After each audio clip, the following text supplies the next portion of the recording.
सावधान, क्योंकि आज जो सच आप देखने वाले हैं उसे सुनकर आपकी रूह कांप जाएगी।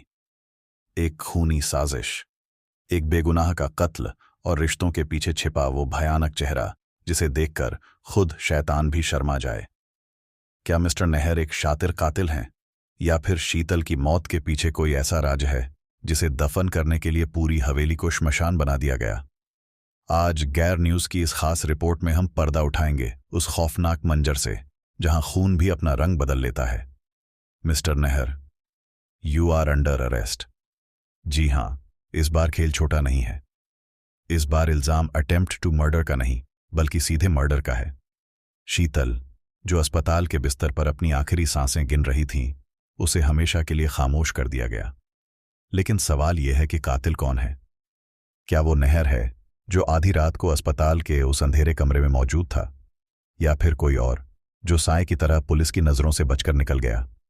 उधर हवेली के सन्नाटे में एक और खेल चल रहा था। चूही, जिसका मन सुंदर तो है पर इरादे शायद बहुत गहरे और काले हैं। रूही की शादी होने वाली थी, जूही और मुन्नी आजाद होने वाली थीं, पर ऐन वक्त पर शीतल के खाने में जहर किसने मिलाया? कौन था वो जिसने ऐन मौके पर पूरा खेल खराब कर दिया? चूही का शक गहरा है।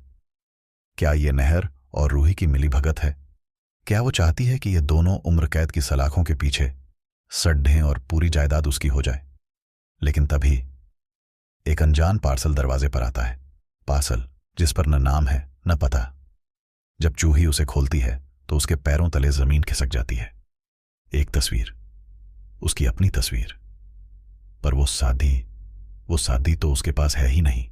वो शक्ल उसकी है, पर वो लम्हा उसने कभी जिया ही नहीं। क्या ये एआई का कोई शैतानी दिमाग है, या फिर कोई उसे जिंदा दफन करने की धमकी दे रहा है? कहानी में मुद्दत तब आता है जब पिंकू और दादी के पास पुलिस का फोन आता है। मगरमच्छ वाला वो खूनी तालाब, जहां एक ऐसी लाश मिली है जिसे देखकर कलेजा बाहर आ जाए। जानवरों ने उस जिस्म को नोच डाला है, पर डीएनए रिपोर्ट चीख चीख कर कह रही है कि वो लाश पलक की है। पलक, जो इस घर की रौनक थी, अब वो सिर्फ राख का एक ढेर बनकर रह गई है। या फिर ये भी कोई फरेब है? अस्पताल के उस कमरे में अचानक आग लग जाना महज एक इत्तेफाक नहीं था। शीतल के होश में आने से पहले ही उसे आग के हवाले कर दिया गया।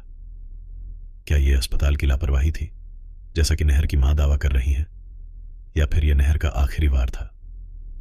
स्पर्श, वो गवाह जो नेहर का सबसे बड़ा दुश्मन बन गया।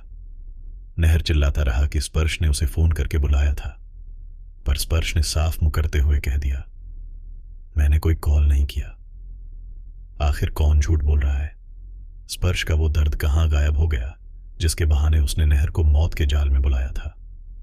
हवेली के अंदर अब बल्ब खुद ब खुद टूट रहे हैं, लाइटें जलती बुझती हैं और पिंकू को हर तरफ अपनी मरी हुई बहन पलक का साया दिखता है।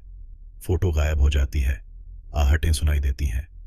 क्या पलक वाकई मर चुकी है, या वो रूह बनकर अपना हिसाब बराबर करने वापस आई है?